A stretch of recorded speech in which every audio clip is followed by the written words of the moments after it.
මචං වීඩියෝ එක ස්කිප් නොකර අන්තිමකම් බලහල්ලා වාහනයක් ආව මචං මේ හීටරේ හදලා දෙන්න කියලා. හීටරේ හදලා ඔක්කොම කරලා ඉවර කරලා බලනකොට මචං හුලං එන්නේ නැහැ. ඔය කවුලේ හොඳට හුලං එනවා. එහා පැත්තේ කවුලේ මචං හුලං එනවා අඩුයි. මට නිකන් සැකේර වගේ මම ඔය කෑල්ල ගලවලා බැලුවා මචං ඇතුළ.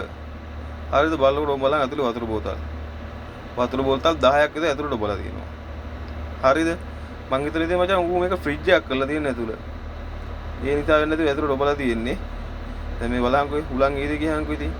දැන් බැරි වෙලා හරි උක නම් ගලවන්න නැතුව නිකන් අත දාලා බැලුවේ නැත්තම් මට ගලවන්න වෙනවා මචං ඔය ඉස්සරහා තියෙන ඔක්කොම ටික. ඩෑෂ්බෝඩ් එක ඉස්සරහා සම්පූර්ණව ගලවන්න වෙනවා. සීන් එක හොයන්න. ඔය පියානෝ ස්ටිකර් කෑලි ගලවිලා එනවා. අර වතුර බෝතල් වල ස්ටිකර් කෑලි. දැන් මොකද එක්කින්ද හොඳ. ඔය පියානෝ වතුර බෝතල් සම්පූර්ණ වතුර බෝතල්. ඇතුළේ පුරවලා. හරි සම්පූර්ණ වතුර බෝතල් තියෙන ඇතුළේ. ඒක අයින් කරලා පස්සේ ආ හොඳට හීට් එක එනවා. කුලම් පාරක් වෙනවා. හොඳට හීට් එකක් එනවා. හීටරේ හදලා බලනකොට තමයි ගෑස් එක මට දෙමුනේ.